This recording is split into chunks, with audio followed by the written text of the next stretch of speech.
Alternative Dig Talk. Real issues, real talk.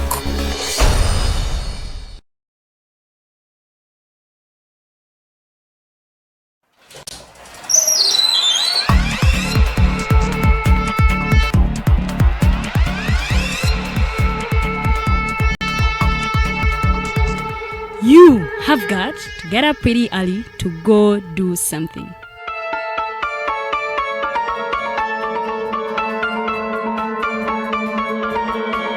We are the Alternative Dig Talk.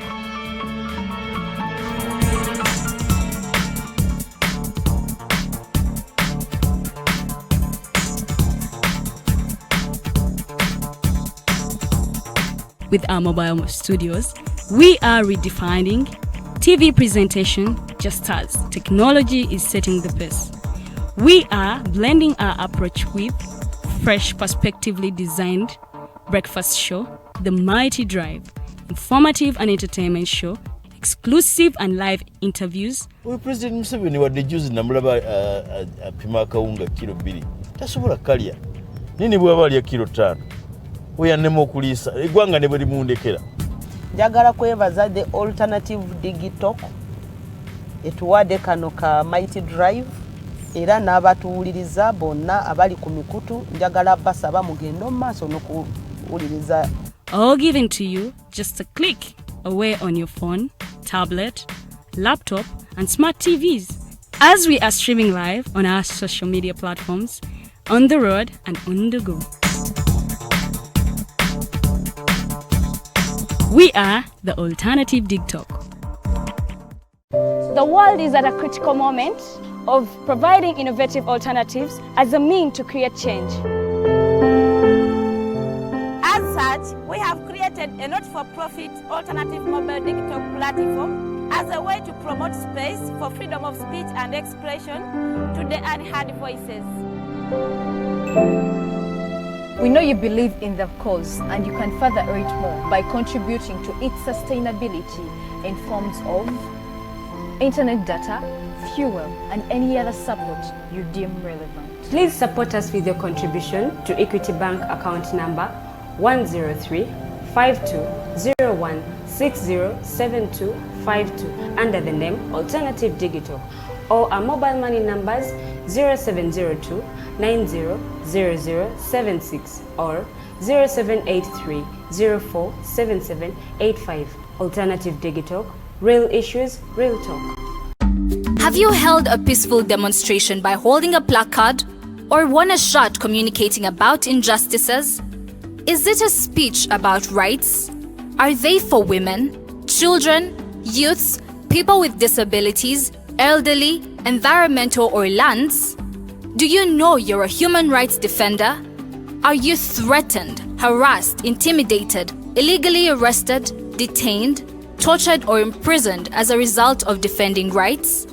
If you have experienced any of the forementioned, please reach out to National Coalition for Human Rights Defenders Uganda for assistance on their toll-free number 0800 100 250 or visit their offices located in Ntinda, Kampala, Semawata Road. Defending rights is constitutional. Please don't shy away. Have you read a book that makes you want to shout the title from a rooftop? If you haven't, then here is that book. The Evolution of Constitutional Law, Public Law and Government by retired Justice Professor George Wilson Kanyehamba. Renowned Kenyan jurist and panelist Professor P.L. Olumumba and many other amazing speakers will grace the event. Do not miss the book launch on March 26, 2021, 2 p.m. at Imperial Royal Hotel. The ticket comes with a book, all this at just 200,000 shillings. Call 0702 9076 or 0783 04 7785 to get the book or follow up on the launch. This event is organized by Alternative Digital in partnership with retired Justice Professor George Wilson Kanyehamba.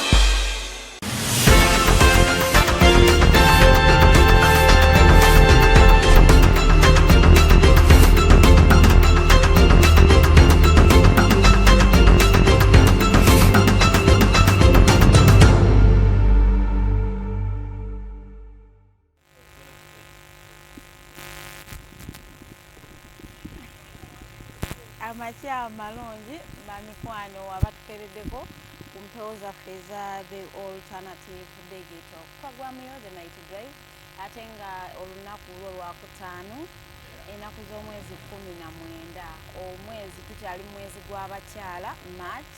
So abakyala njagala obbakubiriza nti bannange mwewale nnyo gender based violence. You are not rehabilitation centers for poorly raised up men. Stand up for your rights.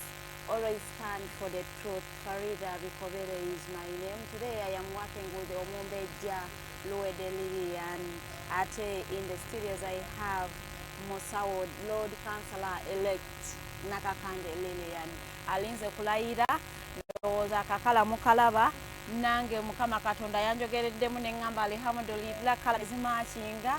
So program oba discussion egenda kubanga tugikwasaganya bukwakko gwe onyumye mu black Lilian wasuza otya? Bulungi wasuza otya Farida? Naza bulungi lw'olunaku lukeeredde lutya? Olunaku terwalikedde bubi naye era lukedde bulungi. Alhamdulillah mukama tumwebaza. Amina. Tuli saidi zeno bayiseeyo wa mbuya ekituyisa the night drive tubeera ku kkubo nga tutambula. It is always a drive. Omugenyi waffe tumupiikinga yonna gy'abaali n'ate ne tutambulamu nga bwe tunyumyamuko. Kati olunaku lwaleero tugenda kuwuliriza story ya omusawo Nakakande Lilian ng'atubuulira yatandika ddi politics yamuyingira ddi yafuna ddi passion yeyingira ebyobufuzi ebintu abiyingiddemu bukulu olw'eno weevu omuyaga gwe bagamba ogwa people power oba passion ye yava nayo buto nga aze akizimba. So we are going to be hearing a story of a woman who is now going to represent abantu abayitirivu ab'omu Nakawa. Manyi Nakawa eno bayitayo mawanga magatte. Mawanga magatte osanga yaba abasoga nosanga y'abaganda nosanga yaba eri engulu nosanga so wano bayitawo United Nations of Nakawa.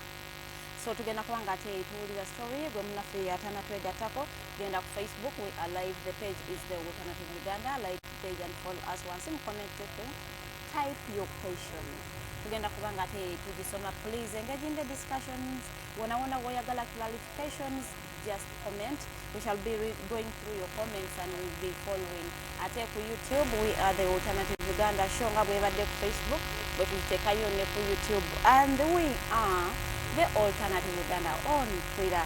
Gwe munange omulwanyizi w'eddembe tukugamba ba National Coalition for Human Rights Defenders bagamba teweetuulako bagamba oba afunye obuzibu ng'olwanirira eddembe ly'obuntu wali munange ogamba abakyala tebalina ddagala bafiira mu ssanya ng'ovuddeyo okuleekaanako ku street ne bakwata otiisibwa wakubibwa naye nga tolina bujjanjabi. Aba National Coalition for Human Rights Defenders bagamba bakyalireko wali offices zaabwe Ntinda Semawata Road bajja kubanga tebakuyamba legal assistance psychological byonna munange bagamba batuukirire oba bakubireko ku namba yaabwe etali yakusasulira 0800 100 250 0800 100 250. Aba National Coalition ojja kubanga ate obafuna bulungi nnyo. Naawe atayawula human rights activist yani ne political activist naawe tukusaba obakubireko bajja kubanga ate bwe batebasobodde kuyamba bakurifaringa kwabo abana ababasobola ate okuwa obuyambi. Naye ng'ate gwe munaffe omusomi w'ebitabo ng'ate oba oli munnamateeka tukugamba nti there is a new book on the blog. It is the evolution of constitutional law, public law and the government. It is going to be launched next week on Friday at Imperial Royal Hotel. The author is retired Justice Professor George Wilson Kanyihamba. We are going to be at Imperial Royal Hotel at 2 p.m. It has been graced with very many important people in the country, inclusive of Right Honorable Jacob Olanya as our guest of honor, the Deputy Speaker of Parliament. And we have the guest speaker as Professor Phil Olmumba from Kenya. He's going to jet in the country on the 25th. So we are requesting you all that have not got your tickets to please reach out to 0702 9076 or 0783 7785 such that you can secure your ticket. You shouldn't miss. We have a panel of 5 people, inclusive of Right Honorable Amama Mbabas, Dr. Miriam Atembe, Bernard Mona from Ghana, President Mao of the P and Council Nicholas Opio. So Mombeja, buza kubatulaba. mwebale nnyo okuba nti mutukererako okuva ku Mande okutuuka olwokutaano tubeerako okuva ssaawa mpaka ssaawa 3 ez'okumakya nga tuleeta abagenyi ab'enjawulo mu ngeri gye tuleeta abaako ekyokuyiga. Era leero mu studios tulina mukyala, so bwe tuba nga tukyaziza omukyala nakaffe nnyini mukwano tubeera basanyufu ate era tubeera tukwatiddwako mu ngeri emu endala. So omwana w'obuwala kwata pen n'olupapula abiteeketeeke kumpi nnyo owulire sitori ya mukyala Nakakande Lilian. Yes, ng'anyumya sitori ye okuva bwe yatandikira alyoka ayingira ebyobufuzi ate byonna tugenda kuba tubigerako olunaku olwaleero ng'atubuulira ye mu kitundu kye Nakawa yasobola ate okuyitawo mu kalulu kano kaali kakasa mmeme naye yasobola okubeera ng'ate yawangula lwaweevu oba singa teyali weevu yali badde asobola okuwangula. Byonna tugenda kuba tubyogerako agenda kuba abitunyonyola olunaku luno olwaleero naye nga mbangiriza amannya nze omumbejja luwedde Lilian. Butereevu katugende omugenyi waffe abuuze kuba tulaba n'oluvannyuma tugende mu maaso. The Mighty Drive ye program mukyala we tusanyuse okulaba mukyala Lilian. Nange nsanyuse okubalaba bannange. Mbuuza kuba tulaba batulaba mwenna bane mwasuze mutya. Amanya musawo Nakakande Lilian LC5 Women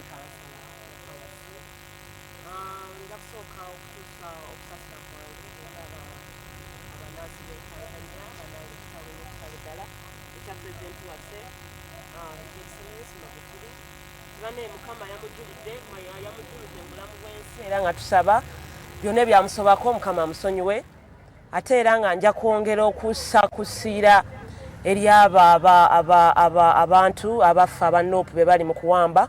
Tibannange tusaba yenna ali mu kiti ekyo ekyokuwamba abantu baffe, tibannange mubatusaasirire mubasonyiwe webanga balina kye basobeza oba si kyekyo mubate nga tewali kakwakulizo konna.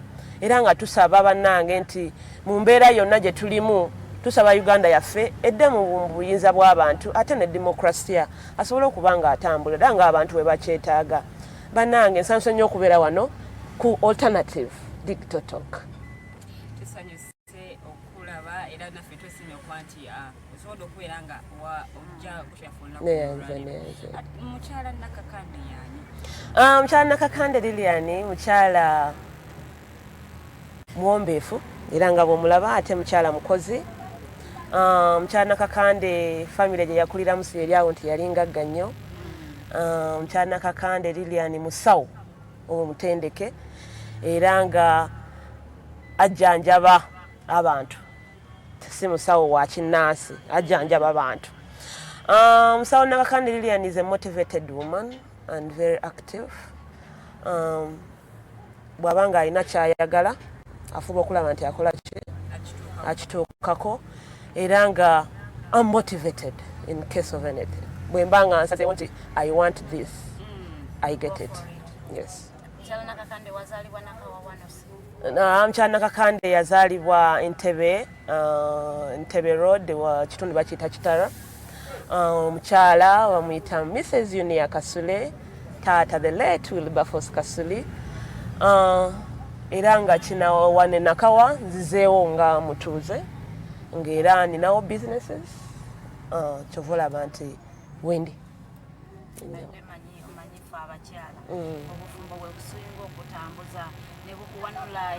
era ndi mufumbo ndi bufumbo nina abaana nazaddeyo ne Bobby was struggle mwebale kutusabira naye nga nina two beautiful girls and one boy. So mwana wamunemize after so struggle mwana wa struggle so yes kubanga mbadde ndi mu kunoonya kalulu nga ndi lubuto era onamaliza akalulu nenkubawo dde kitiibwa kya Mukama eyo yonna gye tuyita abakyala bali motivated kyengezaawo okugamba nti mukyala Nakakande bw'aba nga alina kyayagala gwe nebo ate it was abrupt that some people even didn't know that I'm pregnant naye nga I do whatever I'm saying. No, the way I was doing my things, I was strong. You couldn't even now could move, as you know that the way we are doing these campaigns, door-to-door campaign. Nayenga, I'm doing it from morning up to evening. Let's dive into your political journey. When do you enter politics? Yes, it was 2020 when did they elect? It was the last elections, not these ones. 2016 when I got the urge of coming, but yes, naye nga ndaba strategy sinaba zikola bulungi. Yes, kubanga kino kyonna bino ebintu by'ebyobufuzi olina okukola strategy n'olaba akasente kayinza obutabaawo naye I'm telling you my fellow women nti Nakakande Lilian takozeseza sente. Nakakande Lilian akozeseza ddoboozi na profession ye. It's what I did. Kubanga nga nsobola nga nakifuna. Yes, I'm coming there. 2016 nefuna ekirowoozo ekyo naye nga sinafuna bulungi wawe ntandikira. Era ngamba no, let me first make my strategies ndabe how I'm supposed to do it. Kiki kyetaagisa so that 2020 I'm there. Era kyenakoze. Tewabeerako leader mu high school? Yes, leader twaliko mu high school, twaliko ba leaders. I was a head girl in high school. My school was Mulama Secondary School, that is in Kapeka. Primarily I was in Tebe, Chitala Primary School. Hey, I studied in UPE. So that's why even I'm more motivated. That's why I also want to motivate those UPE students, all pupils, that you can be someone. Yes, though they are saying UPE for poor, n'abasome, Nakakande bagamba, you can be someone. Bwe twatuuse 2020 mukama mulungi n'ensalawo. Ate n'abantu ab'e Nakawa nabo ne basalawo. Ne bagamba musawo you're capable, osaanidde osobola. Era nga ne byenkoze ne bye mbakoledde nga basiimye ne bagamba amusawo genda otukiikirire. Y'ensonga lwaki saawa zino ndi LC5. Engeri gy'oli nti anti ogambye nti wayita mu UPE. Mbadde nsuubira okuba nti oba engeri gye wayita mu UPE oba wasalawo n'ogenda mu kibiina kya NRM. All parties why no? Yes, Nupu yalina ebigendererwa byange byendiko kulwanirira ddembe ly'abantu. Yes, kulwanirira ddembe ly'abantu, kulaba abantu bafuna emirimu, gundi zaabwe ezaali ze bagenderako. Nga ndaba nange Nakakande zenkola ki? Zenjagala era zengenderako. So y'ensonga lwaki twafuna okulaba nti nafuna okwagala eri ekibiina ekyo. Kubanga ekigendererwa kyange kyakusaavinga abantu. Kigendererwa kyange kyakulaba nti abantu bejja mu bwavu. Kigendererwa kyange kyakulaba nti abantu b'e Nakawa bafuna obujjanjabi obulungi. Kyenjagala nti emyala gy'e Nakawa giri mu mbeera nnungi. Tezibikidde like that. So y'ensonga lwaki nti Nupu erina demokrasia balina ebintu bye batambulirako nti biraba nti tebinyigiriza muntu wa bulijjo. Y'ensonga lwaki neeyunga ku Nupu. Nenyingira ekibiina kya Nupu. Ng'oggyeko Nupu, kibiina ki ekirala kye wandiyingiddemu singa Nupu ebadde teriiwo? Singa Nupu ebadde teriiwo ekibiina ekirala senga babadde nga nabo simanyi bigendererwa byabwe, simanyi ngeri gye batambuza kibiina, naye senga bibanga bigendera ku yange ekibiina kyonna ikan enta, naye bwe kibanga kigendera ku kyange kyenjagala ky'abantu, kuba abantu be ba boss. Biki ebyo by'owulira nti bikusindikiriza okukola ebintu by'okoze? Mbeera y'abantu kati nganze omusawo obeera ku kiliniki. Ate kati waffe tufuna nnyo embeera z'abantu ng'abantu bali bubi. Omuntu n'ajja n'akubulira ebintu bye. Kati ng'abantu b'e Nakawa problems zaabwe nnyingi nnyo. Nganze omusawo bajja ne bakugambako. Okitegeera. Omukyala ajja n'azaala. Sincerely kati ngaffe abalwanira eddembe ly'abakyala. N'ajja n'azaala n'agamba omwami yadduka. Omusawo sinadde n'akasuuka naye tugenda zaala ki? Mwana. Ogenda n'olaba nti kati healthy omuntu kati ng'obujjanjabi buno obw'e Nakawa. Ogenda okulaba nti abantu they spend too much. Ogenda okulaba okutuuka mu ddwaliro gy'ayinza okgenda ne bamuwa lisiti y'eddagala naye nga ne ssente ery'okugulugula takola ki? Talina wadde n'ekikumi. So kitukwatako ngaffe abakulembeze nti tuyinza kukola tutya? Kyovula nti okuyamba abantu abo. Ogenda n'otuuka n'olaba bizibu bingi nnyo abantu bye balina. omuntu agenda okulaba kubanga tosobola kubeera mu mbeera nga toyina mulimu toyina ssente okitegeera n'ogamba nti awo tewali ogenda kubeerawo domestic violence kuba omukyala bw'alaba omwami ng'atudde awo agamba ono ali kuki oba omwamukyala ye yazuuka n'agenda n'akola omwami nga takola ki so tusuubira okulaba nti twagala tujjawo that social development in the people of Nakawa. Tulabe engeri how we can engage them. Tulabe engeri omuntu ayinza kuwebeezaawo atya. So ensonga lwaki nti tufuddeyo kati ffe ngaffe abasawo tumanye embeera z'abantu era tusuubira nti mu mbeera yonna we shall overcome ate tujja kulaba nga tubayamba. Omuntu yandisuubidde nti olw'ensonga nti oli musawo ogenda kukwasaganya otya ofiisi yo ate neno gye bakulonza okukiikirira. Thank you very much. Ekyo kibuuzo si kipya kibaddewo nnyo naye kino kankibagambe nti omusawo yenna bw'abanga ali knowledgeable kuba nga ebintu bye bibeera mu mutwe nti omuntu bw'abazze ng'oba yetaaga buyambi in case of medical n'omuyamba oba omuyambi isn't it you've given a service so businesses tubeeramu ne workers kyovola nti nze musawo Nakakande Lilian I motivate women era kyovolaba nti clinics zange zonna zijjudde bakyala kuba njagala nnyo abakyala bakole ate beekolere so business bw'ebaawo nga etayamba muntu ate nga oyongerako n'okuwa service suubira ekyo tekiba kibi nga ggwe omukulembeze bwe bwajja oba ne tubeerawo ng'omuntu wano kati nge mu Nakawa n'afuna obuzibu ne bamuleeta ku kliniki yange ne bamukolako baatukoledde wa musawo Nakakande Lilian very good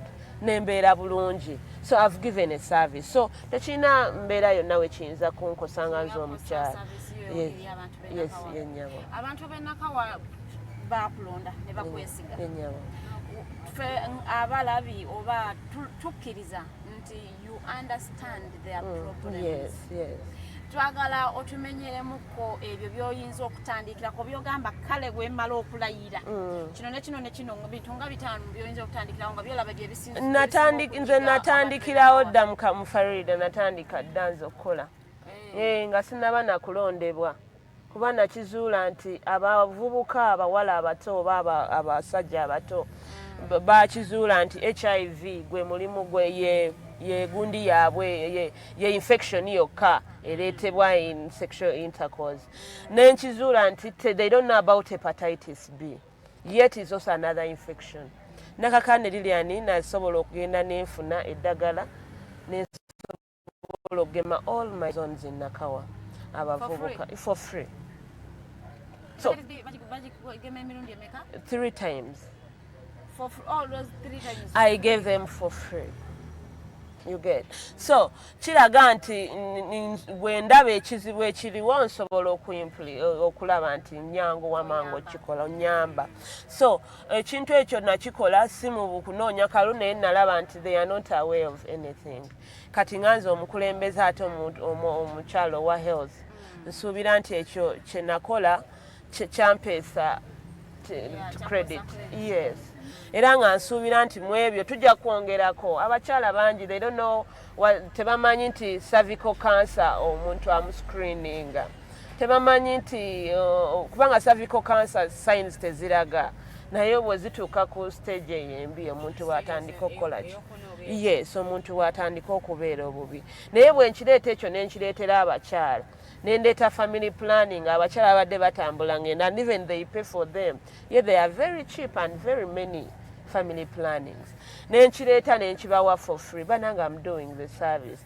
bintu bingi emyala abantu I'm telling you lwakuba nti wano tuli ku kkubo naye woyingira eyo munda it's very bad naye nga tusuubira nti mu ministry mu council gyemba ngenze suubira waliyo ministries ezizamba okola planning ey'e Kampala era nga tusuubira nti tujja kulaba twengejenga okulaba abantu b'e Nakawa emyala egyo tubayamba ogikolako era emyala egyo tulaba nti tusobola okugibayambako in case of rains nga temwifuna buzibu bwonna ekirala nti waliwo policies ezaagala okujja kati ng'abo ababodaboda be baagala okugoba mu Kampala so tusuubira nti ekyo tugenda kiteesaako yes ensonga eyo nti abo abantu ba bulijjo ate nabo beetaaga ekikumi ate bano balina abaana they are family people balina abaana be baweerera ate nga olegenda okulaba nti amasomero g'e Kampala si ge gali awo nti ga 1,000 oba ga layisi yes ogenda okulaba nti they are very expensive ne bw'olaba eya government wakati look at the government schools which are very good at least gw'ogamba nti kantwalemu omwana wange omuntu wa bulijjo atagasobola owulira tutunuulira aba politicians abakyala abali mu byobufuzi bya Uganda who motivated you okuyingira politics omukyala anyinza okugamba sirina naye omwami tulina engineer bali mwezo yes the mayor now is the MP of Nakawa. What do you love about engineer? Yeah, is so a good man. I run it abantu ate muntu ayogerera I have a voice for the people kubanga era nange ensonga lwaki nvuddeyo ku nsonga eyo nange nyongereka at least tulabe engeri gye tusobola okuyamba abantu. When you mentioned Nakawa, it is one of those areas in Kampala that are highly populated. Yes. With youths that are unemployed. Okozeewo ki okuyamba abavubuka bano abatalina milimo because unemployment leads to a lot of cases obubbi rape because they are idle emisango giba mingi nnyo. Which plans do you have to cater for these youths? Yes, for the youths nanga bwe nkugambye nti tulina enteekateeka yaabwe bali ssente zaabwe gye ziri ezisobola okubayamba lwakuba nti obuzibu obuliwo nti bwe baba bazikwasiza oba bazireeta they don't reach them.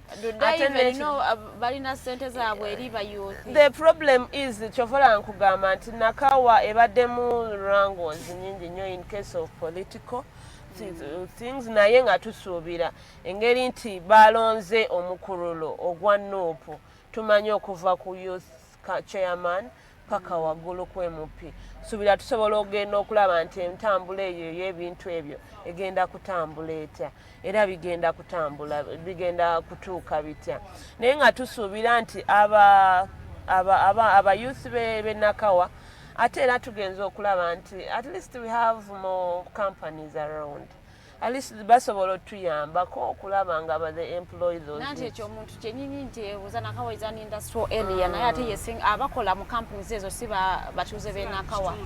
Ab'e Nakawa tebeetanidde kunoonya mirimu baagala bagibaleetere ku miryango oba beesuuliddeyo gwanagamba bo bamanyiira kugenda ekyala kimpadde.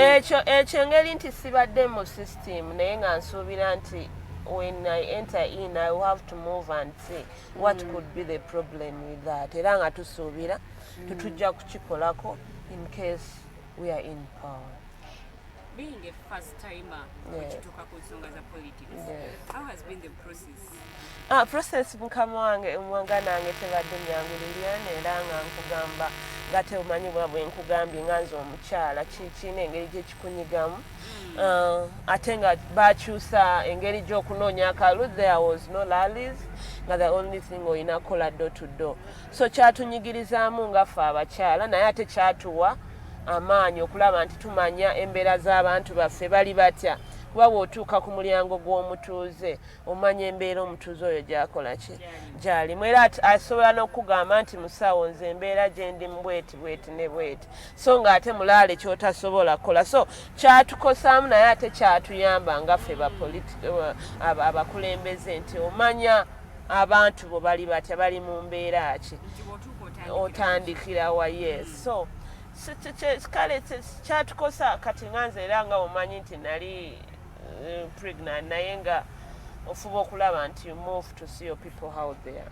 Akalulu kano ke kamu ku election ebaddemu ssente ebaddemu okuyiwayiwa ssente wasobola otya okonvinsinga abantu okuba nti bakulonda? Nze munange ekyessente saakiriko nnyo naye ebigambo byange andi nabiki bye ngenda okukolera abantu nabiki bye mbakoledde bye byandeetera okulaba ndooza bampaaka lwate abantu b'ennaku zo abantu abasinga batono nnyo abaddiringira mu ssente naye ng'omuntu wa bulijjo yeetaaga nnyo muntu ani agenda omukolera kikyo kyayagala ani agenda omwogerera kubanga kati saawa zino ebintu by'obufuzi ebya Uganda byakwogera muntu kwogera kumuwulira nsonga ze naye bw'osirika omuntu n'otamwogerera ate awo bwe bafunamu obuzibu. Naye nga Lilian, I didn't use money in those things. Was it a free and fair election? For the side of the president, it wasn't free and fair. Naye at least down side yaba MP, side yaba MP, I didn't never councillors. Sawulirayo any rangos and councillors. Naye rango zonna tuziwulidde ku president. Lwaki mugamba nti aka president tekali free and fair ate nga kano akaba MPs ne bakansirako kali fair? Aka president tekali fair kubanga bw'otunuulira DR forms zaffe aba mwazitunulako okuva ekamoca zaalaga nti ebintu bye baabala si bye byali ku DR forms entuufu. Twalaba nga maybe they forged ebintu bye baali balangirira. Era ekintu ekyo kyanyiga nnyo omuntu wa bulijjo kubanga kiruma nnyo kuba wedda bakugamba musawo akalulu kaffe twagenze omusana gwatookyeza enkuba yatukubye naye ki ekigenda mu maaso n'obagamba mulinde tulabe. Naye kiruma nnyo okulaba nga omuntu alonze obululu bwe ate okulangirira oli ne balangirira birala nnyo era nga tusuubira nti we babaawo nga demokrasiya mu Uganda ekola twalibadde ekola. Era nja kwebaza nnyo Omukyaala Justice Kisaache eyavuddeyo n'obuvumu bananga abakyala tuli bazira kyova olaba sometimes I sent omukyala muzira n'avaayo n'obuvumu n'agamba nti no the election tezaali free and fair. Era tukwebaza maama era nga tusuubira ntujja kukolaganira wamu naye. Weebale kulaga ggwanga kituufu, weebale kulaga ggwanga kikigenda mu maaso kuba ffe bajja tufuula nti baatujolonga ne batulabanga abatategeera bye tukola mu gundi. Naye Mukama mulungi nti alabisizza abo bonna abaakola ebitagenda mu maaso. Era owinyiddolo naawe Mukama olabisiddwa olabye nti akatuseka tutunulire ogambye nti akalulu ka president kali free and fair. Singa omwami Robert Kyagulanyi Ssentamu ye yawangula akalulu kano mwalisigadde mufulumya statement eyo nti tekali free and fair. Anti era nabo anti kati awo be bafuuka ab'opposition be baaliyogedde sifa abaaliyogedde bo be baaliyogedde nti Nuupu yabbye eki ate ne baleeta obujulizi. Naye ffe obujulizi obwaffe bwaliwo maidia lwakuba nti era nga omanye enteekateeka ya Uganda ne justice ne kkooti za Uganda tezirina gwe ziraba ennyo ffe abamu tezikola ki tezitulaba. Naye waliwo Mukama lwagamba nti ekiseera kyo kikola ki kituuse ate era twabalabisizza kubanga okutandika okulwanagana mu kkooti kiraga nti waliwo ensonga Nuupu gye yali eyagala okuyisaawo ey'omuggundo naye nga waliwo aziyiza naye ate aziyiza Mukama yamulabisizza. Principal wamwe yagamba nti ezimu ku nsonga ezamutwala mu kkooti kwe kuba nti afuna obwenkanya bannayuganda bafuna obwenkanya. Ensonga ey'okubiri gye yawa kwe kuba nti ayagala ku exposinga judiciary yo nga yo era yakimaze mu kulaba okwange nti bw'aba nti omusango yaguggyayo aba agyexposinze nga bwe yali ayagala oba. Leka nno nkubuulire ensolo zonna bwe ziba zirwanagana mu nsiko ate gwe tosobola kugendayo kuzitaawuluza okitegeera.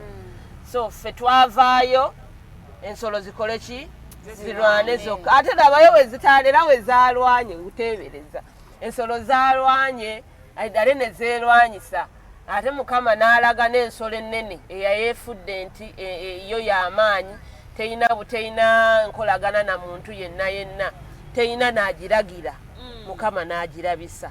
Era ndoza yakikoze mu president wange yakikoze kubanga bwe yabalese ate bone balwana era okiraba nokiraba nti eno kkooti ya Uganda ate badde bagamba tugenda kusasula twasasudde mmeka tetulina ze twasasudde kyekyo kibadde kirindiriddwa okumanya era munaasasula eyo kyova olaba nkulaga nti tewali kigendererwa kyonna kyabadde kivuga nti obujulizi bwaffe byonna bye baakola balina omuntu abali emabega abagamba okukola ebyo tolowooza nti mwali mubuzaabuza tewali muganange kubuzaabuza kubanga buli kimu kyaliwo tewali kitaaliwo buli kimu kyaliwo naye nga bakigaana babigaana bugaanyi tosobola kuŋŋamba nti obujulizi nga luli ku amama Mbabazi bamukkiriza ogenda n'akyusa omusango ogwa nuupu gwo baaguganye kiki budde omusajja bamusibira mu nnyumba for 10 days nga tasobola kugenda kunoonya bujulizi naye ate era ne baloyazi era be mwalina batuuka mu kkooti nti ate empapula ziri expired ezibakkiriza ekyo ekya looya era ye yakyeyogerera si be bakinoonyereza ne bakizuula looya ye yeeyogerera kubanga abimanyi kyovula yagamba nti mbimanyi bye nnina okukola kyovula bannakyogedde naye ate good enough ne bampa solution what to do tosobola kuŋŋamba nti bwembanga ndi mu November nga nange nina license bwebanga eggwako like mu December 18 omusango mwagala gusala ku 17 oba enkeera noŋŋamba nti naalidduse speed nnyo n'enkola license eyo nedda nina nange okumalirizayo days ezo ze mwaŋŋamba neŋŋenda n'endinyuwinga license it's what we do naye bwe yakiraba nti license ye teriiko ye yakyeyogerera mukama wange era ne batuuka ne bakola ki ne bamugamba ekyokukola seyasuubira nti yavaayo kugamba nti kkooti yerabye nti gwe sebo license yo no. Yes. You are watching The Mighty Drive. We are live on Facebook. You can type in your questions once more live videos affe tugenda kubanga ate bamikwano tuzisoma. We thank you all abatugoberedde ndaba comments zitandise okujja mwebale kulaba bamikwano ezimu ngenda kubanzisoma abeebaza sijja kuba nina obudde obubasoma naye ate mwenna mbeebaza nnyo nti mwebale kulaba show. Tulina musawo Nakakande Lilian ndowooza ensonga ze muziwulira bulungi azitabuluza bulungi talina bweyekwatakwata ate kino ate kiri byebintu bye biri straight forward naye ng'ate njagala okukubiriza abaana abawala abali ewaka abakyebase nti bannange obudde bwakedde dda muzuuke mugende mukole abasajja abakoowa abakazi abasaba buli kimu you go and work and be with your money such that esente za musajja ebeera nnyongereza. It is the reason we are having a lot of cases of domestic violence because women don't want to work and you want to now to show we are gender equal. How can you be gender equal when you're not working? You're not working and you're depending on a man's money. So bamikwano tugende tukole tutandika okunoonyereza gender equality nga naffe tulina we tuyimiridde naye mbanga omusajja ogenda musaba njagala twagala ssente za breakfast twagala eza lunch omwana yalwadde maama wange bamutuuse mu ddwaliro ate brother wange bamugobye school fees mukwano tewali gender equality oyagala nezenviri n'okwambala abawala batannafumbirwa muve mukola makeup njanoonya omusajja omugagga mpase obufumbo is not a profession mugende mukole naddala mu abazadde bebakera ne baba school fees ne mugenda ne musoma up to university. Look for what to do and work. Muleka ate okudisappointing abazadde because bwaweerera nze nesikola natanfuna mu mulamwa abato baba tebagenda kufuna school fees kuba agenda kulifaringa mukulu wamwe gwe naweerera ali kuti mukulu wamwe gwe naweerera nyamba kati so bannange abawala be baweeredde school fees mubeere example muleme ate kufiiriza abaana abato abandi badde nti ate nabo baagala okusoma baleme olw'okuba nti bagwa mu kkubo lyo nabo ne bafiirwa emikisa gyabwe abazadde abaweeredde abaana tubeebaza ntibagamba mukama abagabirire naye ate temupeeka nnyo baana abamu bakozesa ensobi omuzadde akutese ku pressure wamala okusoma you need to get a job emirimu egy'ennaku zino si myangu egimu gyetaagamu akasente okugulirira ate oba egimu gyetaagamu patience. Nze advice gyempa omuzadde yenna nti bw'oba oyina obusobozi omwana bw'aba amaze campus muwe capital we atandike ekintu kye nga kikye nga tagenda noonya mulimu bw'oba olina obusobozi kubanga eri sayidi yaffe abaana abawala mu field eno ey'okunoonya emirimu tufuniddemu ebizibu bingi. I am a girl, I've looked for a job, I know what it takes. to look for a job when you are a girl. Abasajja will take advantage of you because you're a girl. Men will want to sleep on you in order to give you a job, and many have fallen culprits. So abazadde tubagamba bw'oba olina obusobozi omwana bw'aba amaze okusoma mubuuze kyasinga otegeera ate omuwe capital atandikewo ekiti osanga ajja ku employinga ne banne abato oba abavubuka banne abana abatebalina mirimu naye ng'ate tukyalaba the Mighty Drive tugenda mu public court saawa eno twagala tutegeere public court kiti nange ndi mulamuzi nyinza okubaawo nteekeko ekikoofiira Councilor Nakakande tubalabaka era obwedda mbadde nonyanga wanuupu anyinyonnyole public court gye twogerako ekola etyayo ekola ddi etuulawa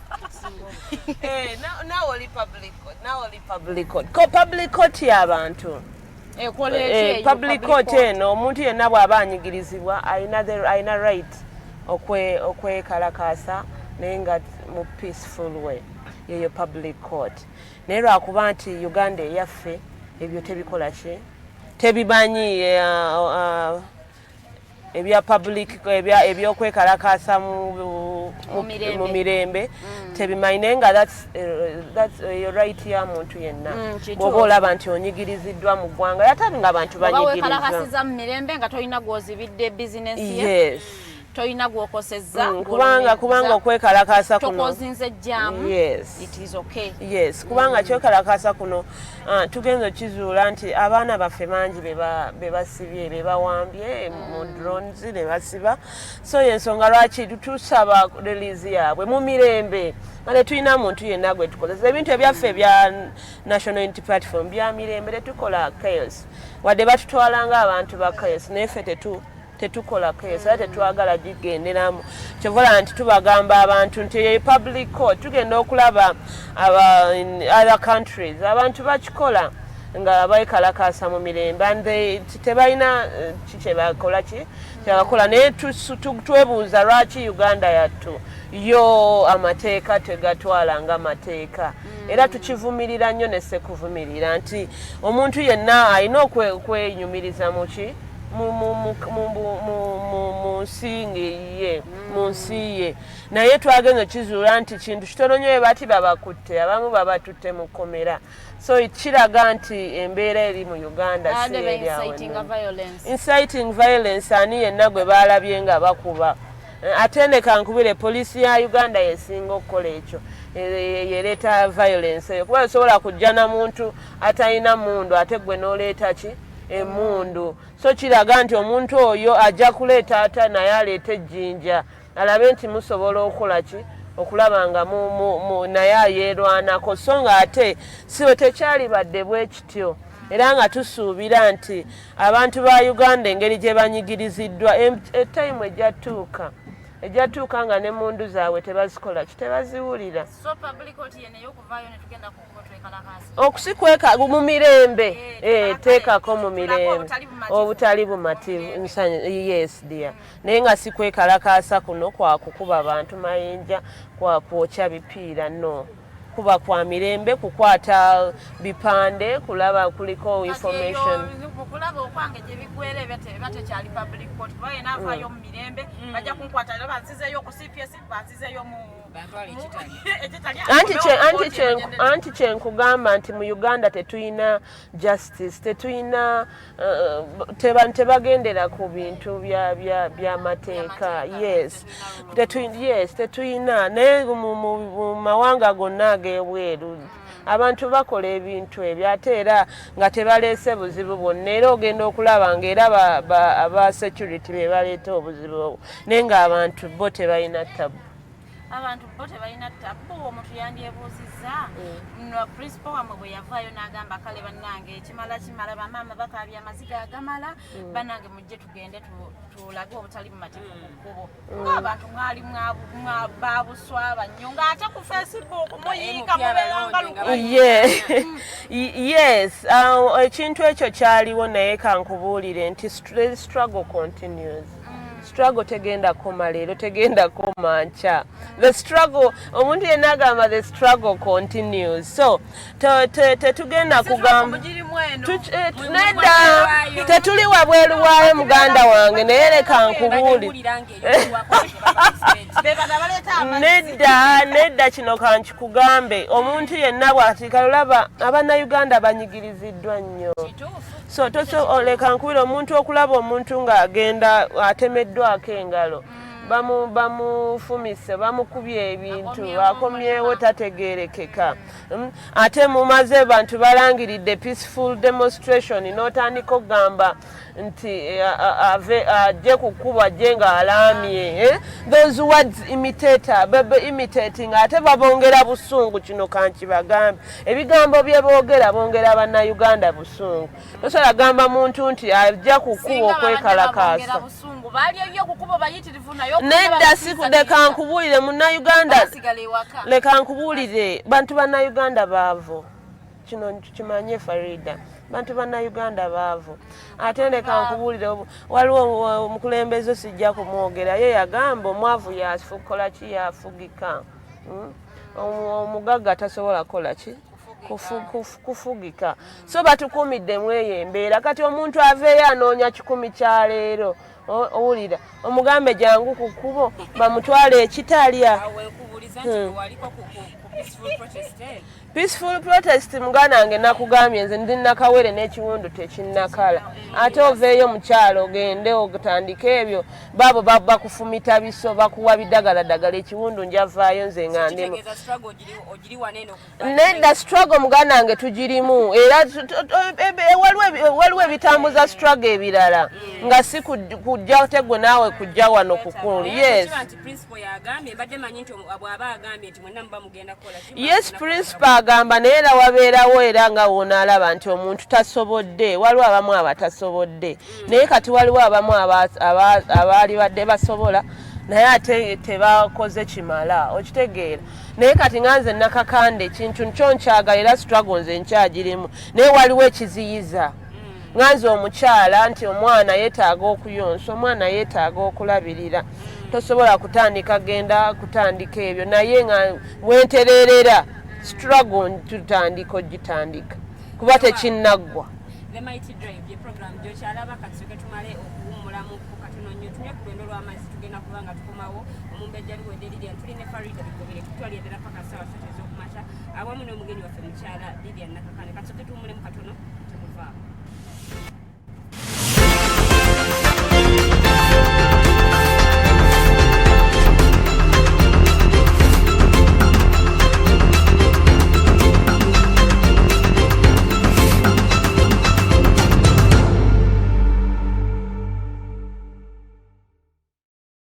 Have you read a book that makes you want to shout the title from a rooftop?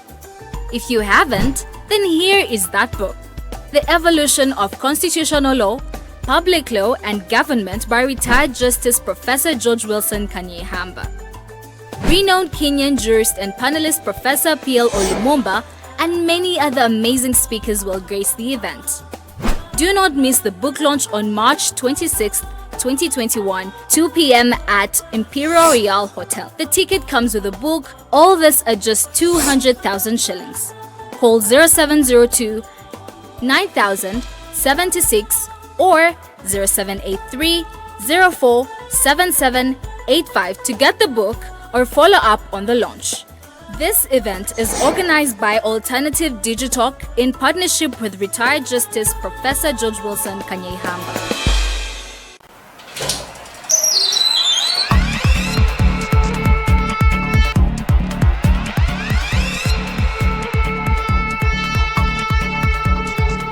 You have got to get up pretty early to go do something.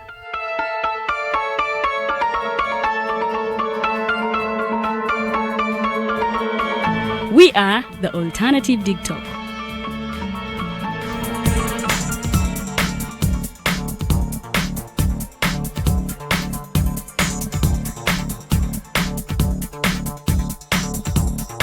With our mobile studios, we are redefining TV presentation just as technology is setting the pace. We are blending our approach with fresh, perspectively designed breakfast show, The Mighty Drive, informative and entertainment show, exclusive and live interviews. President Museveni wadde juzi namulaba apima akawunga kilo 2 tasobola kalya nini bwaba alya kilo 5 oyannema okuliisa eggwanga ne bwe limundekera.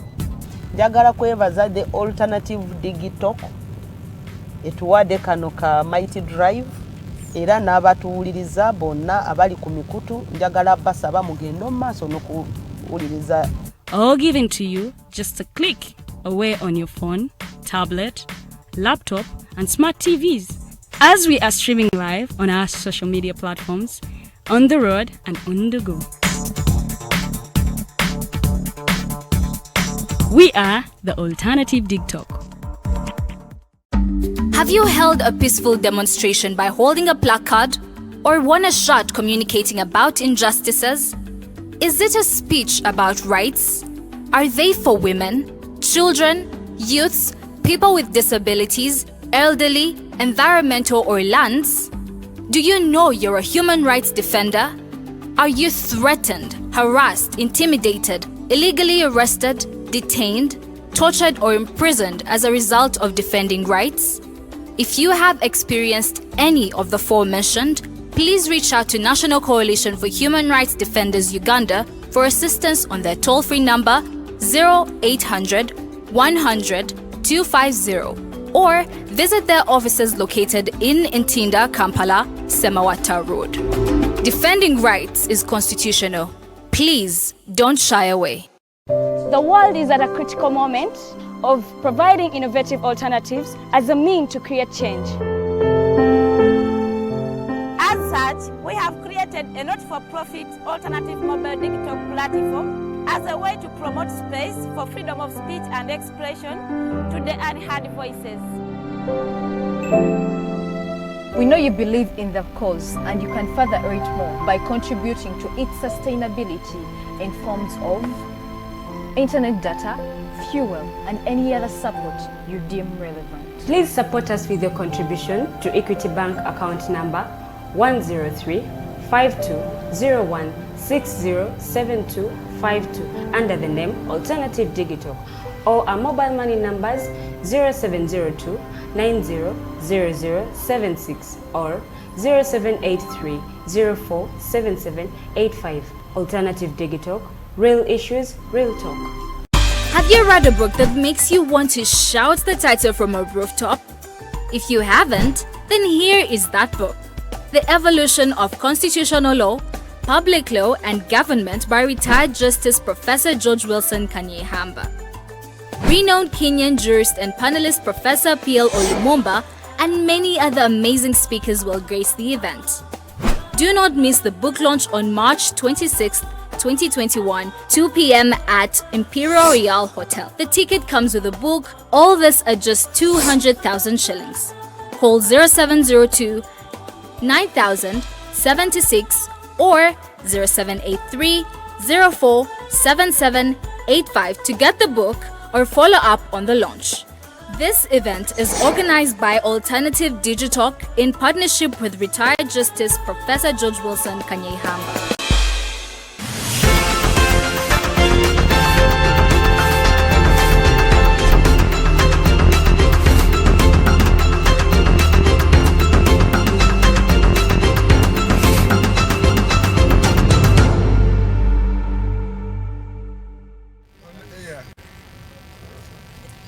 We still have Nakakande Lilian, Lord Councilor 5, Nakawa C.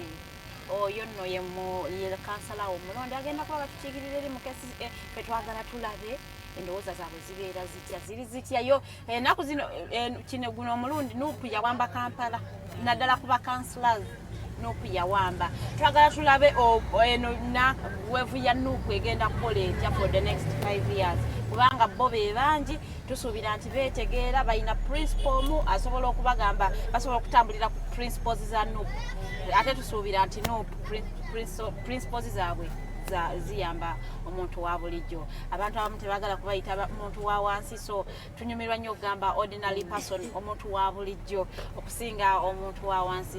Ebintu byo biwanvu naddala ebya struggle tetwagala ate kubigendamu nnyo, naye ng'ate tuli mu nsonga za politics, women empowerment, olw'ensonga tulina Omukyaala mu studios, twagala tulabe ye nga ye omuntu avuddeyo, kubanga abakyala society etussa nnyo wansi. Society norms omukyala tolina kuvaayo n'oyingira politics. Bajja kugamba oyo omukyala anaasobola obufumbo oyo nakapanga ye eyo stigma agiyiseemu atya, kubanga bo bavaayo ne bastereotyping agamba omukyala agenda ku street n'agamba kino ng'aleekanira abasajja, oyo omusajja tajja sobola. Society ekoze nnyo kyamaanyi nnyo okussa omwana omuwala. Twagala tulabe omusawo Nakakande y'omu ku abo abakyala abavuddeyo ne bagamba society norms aside, wano we twagala omulembe gwakyuka, tulina naffe okutambula n'omulembe. Ye ayambye atya omwana omuwala ono atekkiririzaamu okulaba nti naye abuildinga confidence ye, okumulaga nti naye asobola okukola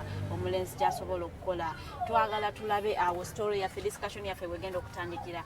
Musawo Nakakande, oyinawo oba bu classes oba osobola okugenda mu communities, some days nosomesa ku baana abawala naddala abaana bano abato, because twagala tuzimbe ono omwana omuto ali mu primary yensigo eno element okushapingibwa, kubanga omuntu ali mu high school oba university muzibu bwa kukyusa. Bwe mbaze nakula ewaka baŋŋamba omusajja olina mufukaamirira ng'omubuuza oba omuwa emmere. Ne bw'onsanga ku campus n'oŋŋamba nedda gimuteerawo ku dining, bw'aba tasobola bw'aba ayagala ofukamirira gizzeeyo mu kiyungu agyekimire. Kimbeerera kizibu okukyuka, naye n'omwana omuto ono wa P3 omugamba nti no, if you want to kneel because you want, not because you must. So oyina yezo classes building confidence y'abaana abawala. Ensonga era eri mu manifesto yange kulaba nina okulaba nti abaana abawala busooka basoma. Abaana abawala bategeera ki kye bagendamu mu maaso. Kuba nganze musawo nakulira mu mbeera eya maama yekka. Naye nafuba okoye single mother, naye nafuba okulaba nti namanya ki kye njagala. Ekisooka abaana abawala kye nsooka obbakuutira nti temuva mu kusoma. Okusoma kulungi nnyo, kubanga nti omwana yenna aba asomyeko n'omusajja takujolonga. Era obeerako nekyoyinza okukola, obeerako nekyoyinza okwogera list n'awulira. Yensonga lwaki ntya nange omwami owange kala list ampuliriramu n'amanya nti Lilian ayogedde bw'ati. Yes, noweesa n'omwami ekitiibwa. Yes. So okulaba nti omukyala yenna olina okuba ng'olina kyoyongerako omwami wo, si kuba nti kufumba kubeera mu jjokooni na kubeera waka. Era ekyo nkivumirira nnyo. Era nvumirira nnyo n'omwami yenna agamba nze omukazi owange saaga talina kukola. Nkivumirira ne sekuvumira. Kubanga tunulwana eno gye tulimu kuyambagana. Kulaba nti ono aleetayo naawe n'okola ki? N'oleetayo. Era nze nkivumirira nnyo n'abaami abagamba nti omukyala talina kusoma nnyo. Talina kusoma nnyo, bw'asoma ennyo ajja kunninnyako. Sebo Uganda kati wetuuse muntu atasomye talina walaga. So in my manifesto nina plan nga councilor nga omusawo, kubanga nze gye nasomeranga at least nga tuyina health talks, nga tufuna abantu abajja ne batubuulira nti omwana alina okukola bwe, omuwala alina okukola bwe bati, nga bajja ne batubuulira listi n'obeerako ne vyo egamba nti yeesamwe bumani gye bujja ngenda kubeera bwe bati, gye bujja nina okubeera bwe nti. So nsuubira nti ekyo tujja kibanga tukiinishetinga okulaba nti at least tutambula. Nakawe wange wenkiikirira si wanene nnyo, n'amasomero agali musiga egali awo amangi. So nsuubira nti nsobola okutambula. Kuba if I'm empowered, nina okubanga nina obuyinza, I can go anywhere. Essomero lyonna ne mbagamba njagala kwogera ku baana bawala, kuba I'm telling you nti abaana abawala balina ebizibu bye bagwamu naye nga si kuba nti basire butamanya. abaana abawala balina ebintu bye bagwamu naye nga butamanya naye ng'ate bw'oba oyogedde naye and I'm a good counselor in that okwogera n'omwana omuwala n'omulaga ekkuba ettuufu kintu kyangu nnyo ate kinsanyusa nnyo okulaba ng'oli ogw'oyogedde naye ajja n'agamba musawo munnaye nkubuulire kirungi nnyo nti kyadeba kino naye nakyusizza waliwo embeera eyakyuse musawo weebale nnyo now you feel nti yesu olina kyokoze ku mwana omuwala era nga kino nkigamba nti bwe naamaliriza ngenda kukikola ate era nga nenda kimaliriza kubanga emyaka 5 wadde abamu baagala kweyongeza 7 emyaka 5 mingi at least olina ekintu ky'oyinza okukolawo okulaba nti oyamba omuwana w'eggwanga omwana okusingira ddala omwana omuwala okulaba okuko bwe tuba tutunuulidde abaana bano wansi olowooza family eyina kyekozeeko okulaba nga ezimba omwana omuwala family ezimu zitrayinze naye waliwo abamu abatakola ki abatafaayo naye ng'ate ekyo tuyinza okiteekera ku muzadde n'ate n'omwana kennyini ebintu by'alaba ebintu gy'atambulira emikwano gye nga nagyo girina impact eyo gye gimuwa naye ng'ate bambi abazadde abamu balina kati nganze owange era mwebaza nnyo omukyalo oyo Nia Kasule at yakola omulimu gwe maama owange nga ye muntu atuula naawe n'akubuulirira n'obuuza kati maama oba ebyo ayogera byaki naye ate bw'omalira ng'olaba ng'ebipya naye ate bw'omala n'oddayo n'omanya nti maama bambi kyabadde ngamba kiri bwe kiti maama nze owange yaŋŋambanga nti Lilian topapa ebintu bino si byakupapa ate bw'omala okusoma buli kimu kigenda kuba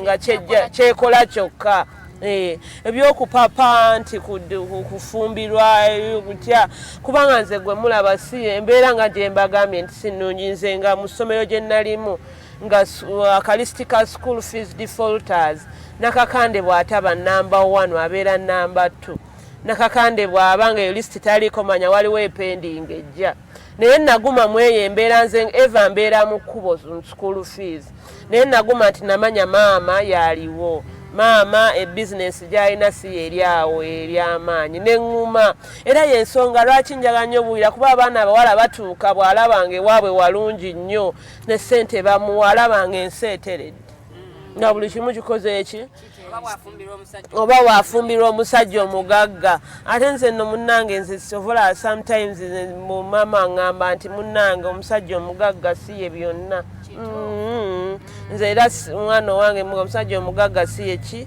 naye ate bwe mutuula ne mukola babiri at least waliwo knowledge ejja n'ogamba nti otajja muyisa naye oli ne bw'oba oyo twali tukola ffe ndi wadde oke waliwo abamu abasajja abaami abeeyisa obubi n'atuuka neyeekyusa n'atandika obitunda naye era waliwo that impact egamba nti omukyalo ono ebintu bino twabikola ate kino nekyabakyala kyembagamba banaye tukole abakyala tukole mbabuulire tukole embeera yonna tewali kye tugenda kufuna nga tokoze so tukole tulaba listi nga tulekerawo tulinyibwako yensonga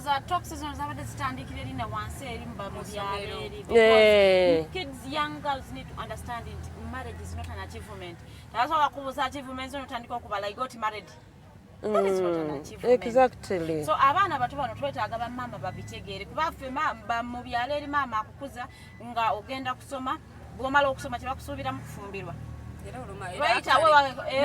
tekiba nti oba osomye wabula kitandikira wali wozaaliddwa olukuzeera we bagambira sukaali bakusuubiramu sukaali ne bwe buli badde oba baba bakusuubiramu sukaali so oba nti sukaali oyo tomuleese balala ddala ng'obasazi ate nga nze mbabuulire abo abaana abato ate ddala abato suubira bawuliriza nnyo n'okusinga omukulu abaana bakwata ekintu ky'oba omugambye naliko ku a certain school that side of Lugazi nga ngenze era okuwa health talk naye wagenda okumaliriza bwe bati ng'obwana bukwekuumyeko musawo kino bwekinema ekitibwa ekikola bwe bati n'omunyola amma musawo n'omulaba nti babadde balina ekizikiza kye balimu naye baagala kulaba bw'ogenda mu kufumba mangu amavunda n'obagamba ojja kufuna obuzibu in case ofumbirwa mangu so you get to see abaana kati ng'abo abagenze mu nsonga zaabwe ogenda okulaba nga ye n'engeri gy'okwesabikamu tamanyi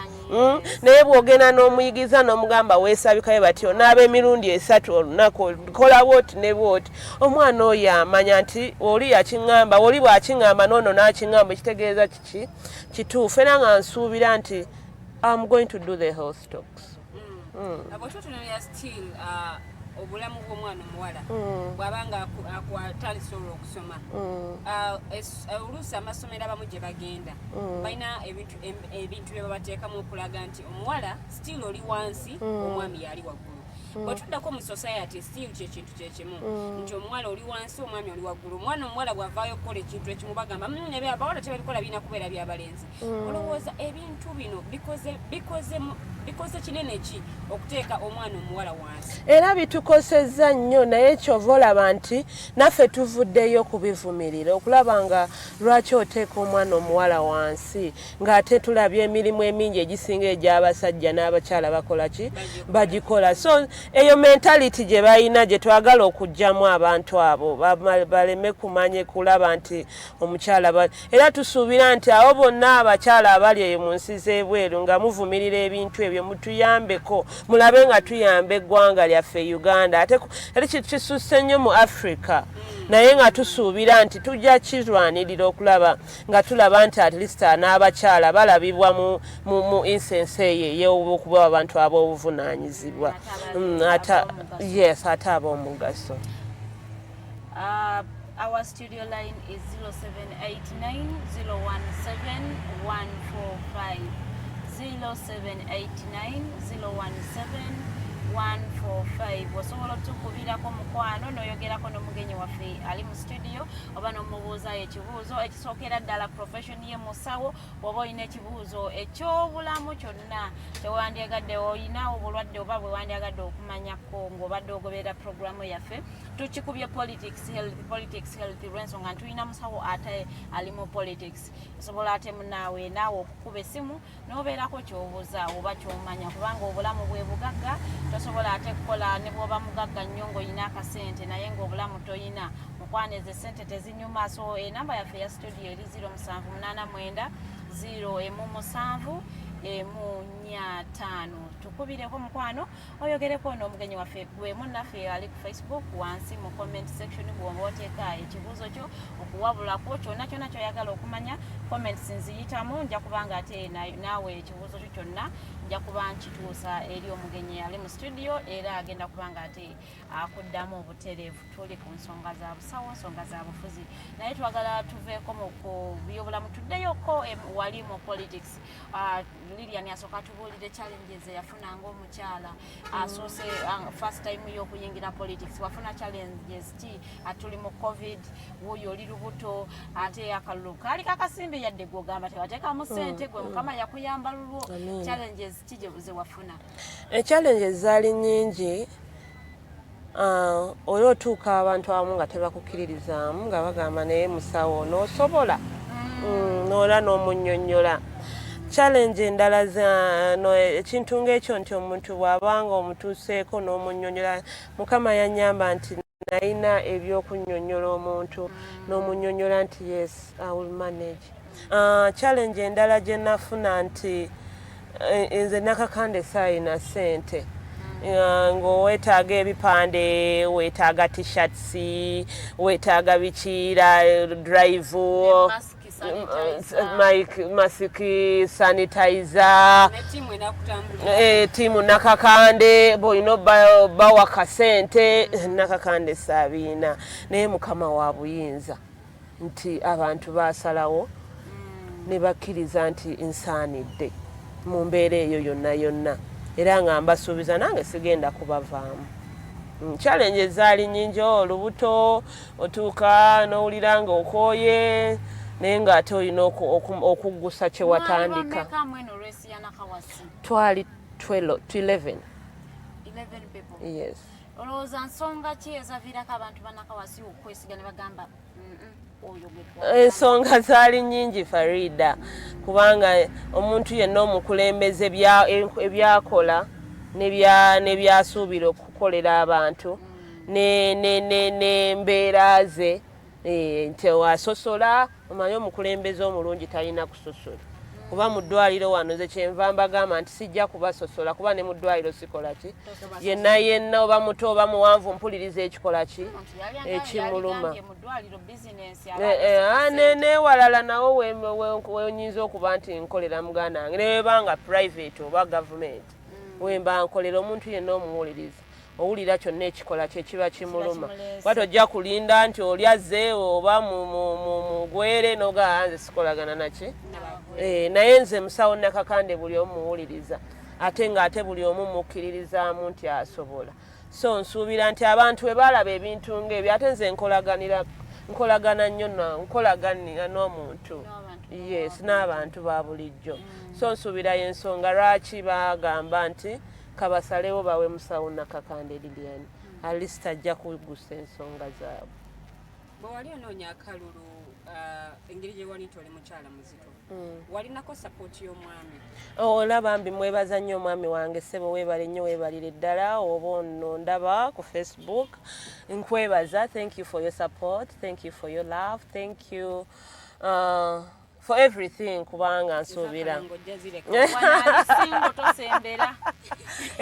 kubanga eri waggulu omwami oyo yambeereddewo nnyo era mwami Juma Innocent Dr. nkwebaza weebale nnyo weebalire ddala era nsiima nsuubira we shall do this together and we shall move together Mwami Juma nze nange bwe sikwebaza bamubi basaagaliza nawe tukwebaza webale kubeererawo omukyala because omusajja omuvumu ye omusajja akkiriza omukyala wogenda mu politics because bo bamanyi kiki ekiri mu politics eyo naye bw'aba agumye omutima n'agamba nedda genda okikirira abantu bw'ekibanga ky'ekirooto kyo ffe tumwebaza ne tumugamba nti weebale kubeera musajja muzira kubanga abasinga tebakikkiriza politics bamuteekako ebintu bingi nnyo naddala ku saidi yaffe abakyala bingi nnyo aye n'eri famire eri babeera bakukuba omukyala agenze mu byobufuzi n'omusigazi oyo kati abantu bamulaba bangi nanti eri gy'okiikirira bamutudde bangi kati otandise okulaba abantu b'ebitiibwa agamba omukyala togenda musigaza naye musajja Mr. Juma we thank you. Yes, era nja kwongera okumwebaza kubanga engeri gya motivatinzeemu engeri gyangulu kaba nkugambe ntya akuwa the step kikyoddako abaami bwe batyo betwagala mwami ate atulinnyako we need more Jumas sincerely tulabe nga abakyala naffe twebeereramu kubanga omwami yenna bwakugamba nti Lilian you need this yes nogamba nagamba kati nakukkiririza nagamba ali osobola Lilian osobola nonga neba nawo namala Lilian osobola those are the men we need kubanga omukyala yaffe abakyala twetiririra naye omwami wange waba akugambye Lilian osobola n'ojja kusobola kuba yakuwa n'ebiralalala kule kati bw'ofuna kino ojja kufuna kino omala okukola kino nogawa wayi yabigaba naye nogawa wayi kankole kati kwendewo ekito naye bambi thank you wembadde tegalira okubuuza nti biki ebikyalemeseza abakyala okuyimirira oba okutekinga up leadership enewe n'omwami yenna bw'oba oyina omwami nga naye mutiitiizi nsuubira nti ate n'omwami yenna nga tategeerekeka kati tosobola kuŋŋamba omwami oyo aganya omukyalo okukola nti asobola okugamba tasobola era gyagamba ndeka tondeetera bizibu ekyakujja ewammwe kuyingira politics ekyakujja ewammwe kusoma ewanga wasomako n'ofuna ka certificate nogamba mwami njagala kugenda ka diploma ekyakujja ewammwe kugenda ku diploma ozadde baana bameka ebintu binjigija egyo binnumirizira ddala era bannange simanyi nakumanya kubanga nze abantu b'Nakawa mwenna oba omanyi nti onyigiriza omukyalo owedde kubanga essaawa musawo Nakakande okubakolako nagenda kudiringa nabo I'll deal with them muli mbeera. Lwaki olowooza abakyala bano abavuddeyo bo betulaba nti kale oyo ali waali lwaki tebayambyeko bano abakyala okuyimusa bannaabwe? Bayambye naye ekintu kyendaba ekikyagaanye era kyenjagala okulwanako tosobola kuŋŋamba it's women's day ne muddira balooya ne mujaganya ne balooya yete ate abakyala bawansi babo jangu at least you gather them muwulire ku ndowooza zaabwe. Those are the things ebyo byebintu tuuka mu gundi oli n'agamba women's day n'agamba ebyo nze tebinkolera sibitegeera bitegeera abo bagagga naye ffe kati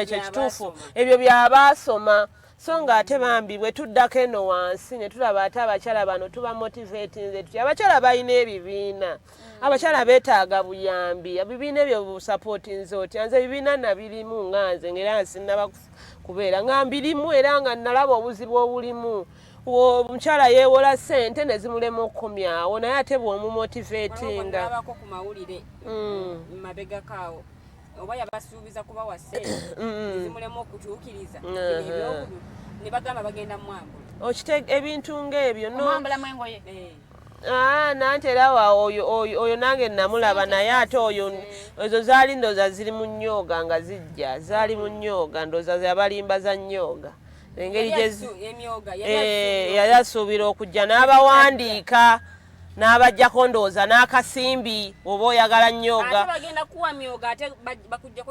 awo ebirala saabitegeera naye byali bwe bityo mu Lilian kirabika bubi kyovola nti twagala nnyo abakyala kuba ebyo ebintu bye byetera n'abakyala okutandika okukola ebintu ebitategeerekeka ebintu ebyo nabirabanga ng'omukyala ajja bagambye yeewola ssente ne zimulema n'osasula naye ne weebuuza ze yeewoze yazikoze eki yazitaddewa yaziridde yazikoze otya so tusuubira nti mu mbeera eyo nti neoba tutansisa ebibiina ng'ebyo ku lunaku olw'abakyala n'oyita ebibiina ebyo n'obibuulira engeri gy'okusevinga n'obibuulira enguntu yeekulaakulanya atya yeewuulira so abakyala abasinga ebibiina bye balimu bya kusevinga then ku end oli n'afuna sente za Christmas twakoze obukadde 4 tugenda kubulya Christmas so kiraga nti waliwo information emu gye balaakinga twetaaga okubawa awo kitunuulira Nakawa nezimu ku sababu eza Kampala mulimu abakyala bano banoonya 10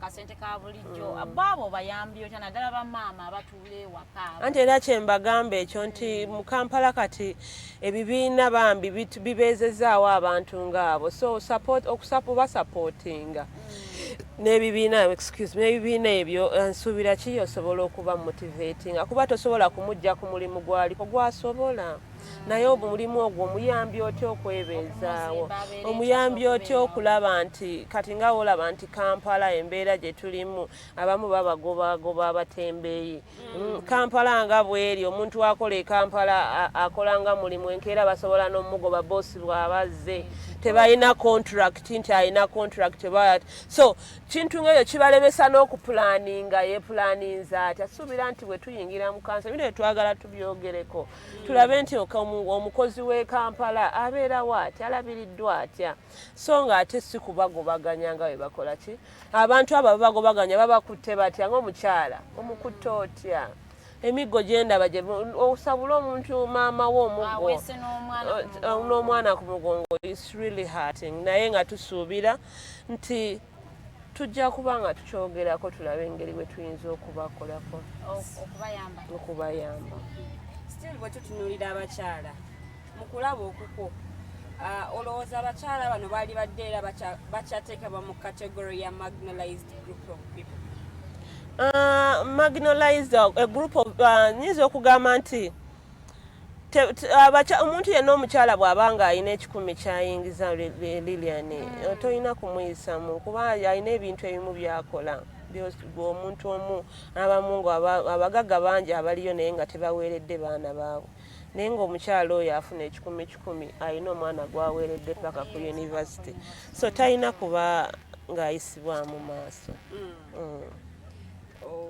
Okay, abaana bano abafunidde embuto mu ssomero during COVID-19 nteekateeka ki gy'olina okulaba nti obayamba because abamu babadde basoma ne bafuna embuto bwe bafunye embuto badropize out of school abamu bagobeddwa ewaka mu bakadde baabwe so nteekateeka ki gy'olina enaasobola okubanga eyamba abaana sinnafunayo any view about that nti waliwo omwana ali bw'atyo naye nsuubira nga Ministry of Education bwe yasazeewo era tugyebaza for that empowerment gye yatuwadde okulaba nti emanya eproblemu z'omukyala tiwabeerawo okuseducingibwa n'olaba b'obuusa abamu babakwata na bukwasi naye nti embeera eyo netuneeraba nti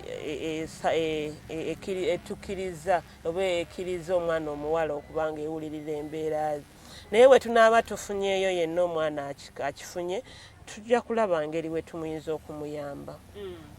Abo tutunulira still abakyala bano waliwo abakyala abatulugunyizibwa mu maka olw'obutabanguko obubeera mu maka wakati w'omwami n'omukyala abamu bakubiddwa abamu bafunye ebisago eby'amaanyi batulugunyizibwa mu ngeri emu oba endala n'abamu ne basalawo okuba nti basirika era still bwe nkudizayira ku kibuuzo kiri nti olinawo enteekateeka yonna eyamba abakyala bano era nti nga bwe nasoose muganda wange ne nkugamba nti ebintu byonna ebyo ebya social development oba omuntu yenna ng'abo domestic violence ereetebwa kubanga omuntu ali mwavu oba okusingira ddala bwavu kuba omuntu yenna bw'aba omwavu ebintu ebyo bikola ki bijja naye nsuubira nti bwe tuba okulaba abantu abo tubayambye tutya era ensonga eyo gy'ombuuza era nga tusuubira nti tulina enteekateeka okulaba nti kuba ne counseling esobola okukola naye n'akyukamu n'amala n'ajja naye ng'osooka n'ofuna n'okulaba ki ekireetera ekyo naye ng'ekyo tokikizudde nti buki bwavu naye so tusuubira nti bwe wabeerawo enteekateeka yonna tusobola okubayamba. Katukyukemuko katono tuddeko ku saidi ya health eno kubanga kansa kyasse nnyo mu bakyala ennaku zino si mwana muto si mukazi mukulu kansa wana baana ayitiridde kansa w'amabeere olowooza kiki ekireetedde kansa okweyongera nnyo nnyo kansa tulina causes of cancer tulina nnyingi nnyo naye nga kansa ono okusingira ddala ali genetic omuntu yenna bw'abanga olina sometimes obanga walina senga ojjajjaawo ng'alina ekintu ekyo kisobola okuleetebwa ku muntu omulala oba n'ebintu bye tulya abakyala ebintu bye tulya ne bye tukozesa abakyala twemyusa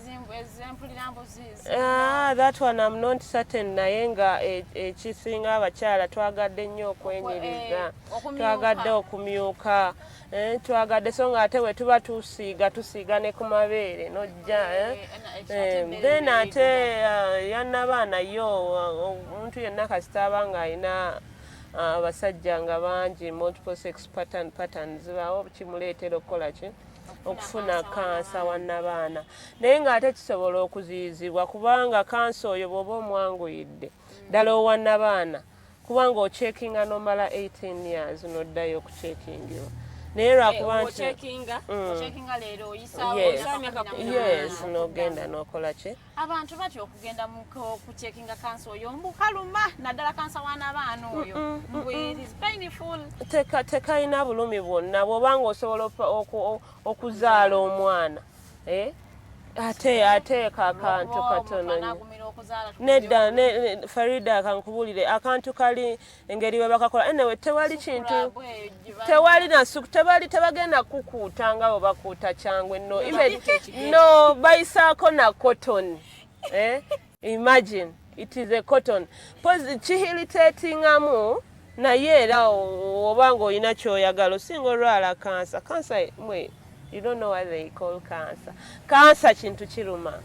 Cancer eruma whereby toina na bujjanja bibugamba nti naye ate bw'oba omwanguyidde kirungi kyayo nti bw'oba omwanguyidde process gy'ogendamu at least esobola okuwonya.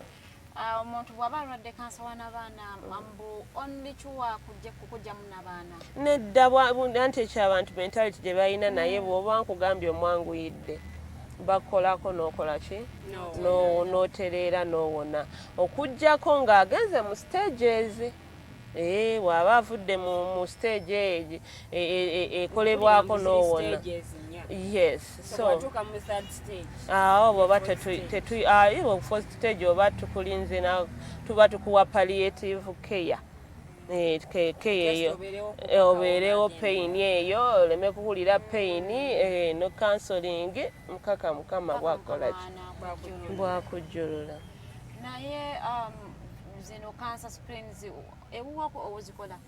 Nze wane wange sizikola, reason being nti ebikola sibiina naye the practical part of it I know how to do it. Naye nga nsuubira nti bw'oba ogenze malwaliro amalala ate era kye naalisabye nti abasawo abali mu Nakawa omukyala bw'abazze bambi mumukoleko kubanga bw'aba afunye that chance okumanya kikyali tomugamba mbu ate ndi busy oba abantu bangi go back kimuleetera obutakomawo. So bw'abazze bambi mukoleko okwekebeza kiyinza okutwala obawo n'obutawona bwemba newaddeyo kyetaaga omuntu n'akwanguyira n'akukolako testi naye ng'ate tuvuddeko eyo twagala tuddeko abakyala mu malwaliro g'omu Nakawa muno olw'ensonga nti oli musawo abakyala abafiira mu ssanyanga bazaala abatalina bikozesebwa mu malwaliro abo bo bamaama ogenda bayamba kuba amalwaliro ga Uganda in general gali mu mbeera mbi naye twagala tutunuulire gwe wooli nga Nakawa gwe pulaani zo ziri zitya eza kusooka nga sinnabagenda ku basawo nja kusooka okubiriza abakyala bannange nti bw'oba ofunye obuzibu ng'obwo obanga olubuto lukulumye totuula waka tolinda kugamba. Abakyala abamu bamanyi nti anze sigenda mu ddwaliro nga kabisa byakantandika kuba tomanya nabaana egenda kugaziwa mu ddakiika mmeka. So bw'ofunira sayini eyo gendayo mu ddwaliro. Mpozayo kyenkubiriza abasawo bannange bwe twali tusoma baatugamba tulina ethics bambi mubalabe nga ethics ezo tuzikola tuziteeka mu nkola. Nze obusawo nabuyingiramu mbwagala. So bw'obanga wabuyingiramu obwagala do what you're supposed to do. Kubanga tosobola kuŋŋamba nti omukyala azze ableeding n'olyoka omugamba tuulaawo. Tuulaawo liri atuulewo omanyi liters meka ez'omusaayi zaavaamu. So webiba emergency gikwate nga emergency. Era nga tusuubira nti mubaagaza abakyala okujja mu malwaliro kuba abasawo ffe abaagaza abakyala abo tubaagaza okujja mu ddwaliro kubanga nze bwe mbanga omulwadde yenna azze nsuubira nti aba alina ekimuluma. So fuba okulaba omuwuliriza they always tell us how to communicate. So bw'o communicating effectively olaba nga n'omuntu gw'okolako ne bw'oba tomutaddeeko ddagala oluusi awona. So nsuubira abasawo bannange kyembasaba wadde waliwo ebimu era nabo ebibanyigiriza era nga byonna byo tujja byogerako era nga tusuubira nze nazze kubakolera nammwe abasawo mwenna. Yes, buba bw'otuukayo ne bagamba Lilian wabula wayingidde naye tuyambe tulina ebikola ki ebitunyigiriza. Yes, kuba naye tetwagala ojje bizibu byo oba waka obireete ku mulimu kuba ogwo omulimu ate kintu kya kuyamba bulamu bwa muntu. Kiruma nnyo omuntu okujja nga atambula n'avaawo ng'afudde. Kyo kira okay Katonda yebe enteekateeka naye bw'okozeewo ki okozeewo ki. Abamu bagamba oba abasawo tebakyalina emitima gibaawo naye basawo bange nabo balina ebibanyigiriza era tusuubira twakutuma obakalabira twakutumayo nogamba obusawo wasoma bwaki. Nedda manyi waliwo nabo basawo bannange ebibanyigiriza kubanga era waliwo omuntu waaba era anyigiriziddwa ogenda okulaba nga tekyebeereka tekimu naye avaayo n'alagayo ku sayini ezo naye nga tusuubira era nkikakasa abasawo bannange nti tugenda kulaba ng'ebizibu at least tubikendeezaako. Tukkiriza nti esente zammwe kale zirwaye naye ekyo si problemu ya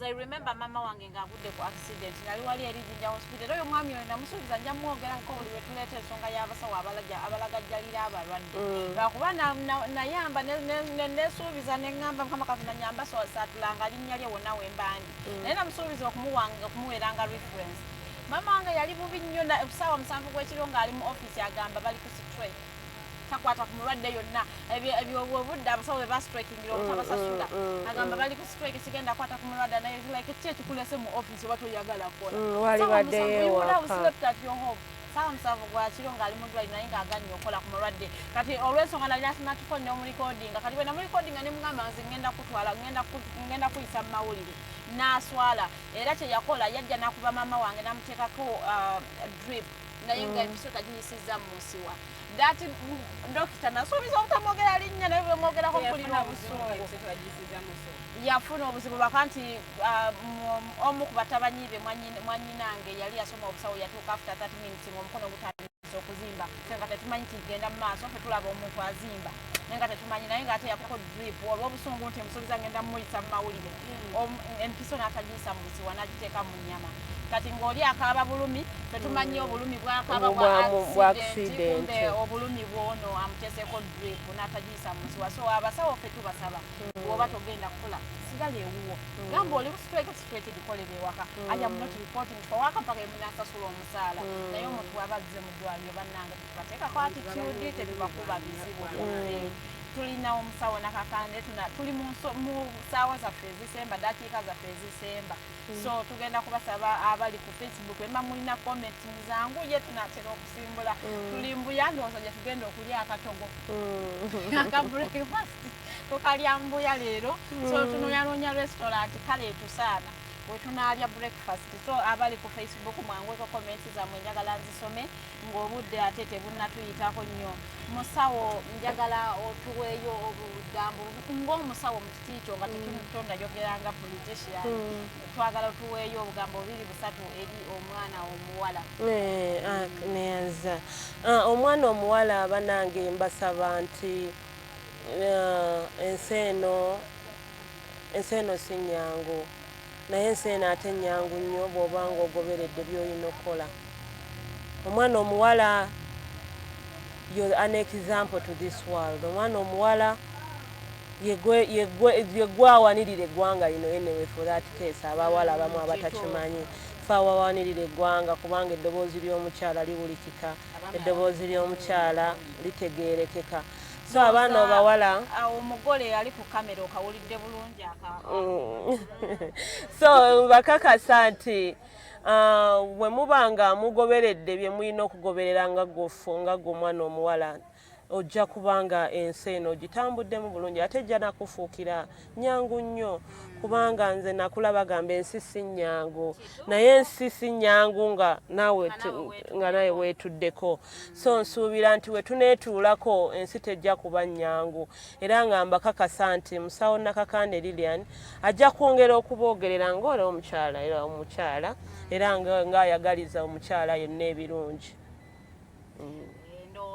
ako kabadde kalowoozo k'abaana abakyala tetwagala tukubirire sayidi emu kuba bwe tutereeza abawala ate abalenzi ne tutabatereeza tuba tetulina kye tukoze natwagala otuweeyo obugambo 2-3 eri omwana omulenzi abaana abalenzi bannange kye mbasaba kiri kimu nti omwana omuwala bw'oba ofunye omwana omuwala mutwale ng'ekyatika ate mulabe ng'omubudaabuda mu ngeri kuba abakyala oluusi tuyinza okuba nga tulina ebitutawaanya naye ate gwe omwami bitono nnyo ebikujja ku mulamwa oluusi musigala ku mulamwa so nsuubira okubudaabuda n'okubuulira omwana omuwala ekyokukola mulimu gwammwe oluusi n'okutuulaga what we are supposed to do nakyo musobola okukikola ate n'okwetwempoweringa kubanga omwami owange ya empoweringa so nsuubira nti naawe omwami oyina omukisa ogwo okulaba oteeka omwana omuwala ku ntikko so n'abavubu n'abaana abalenzi kuba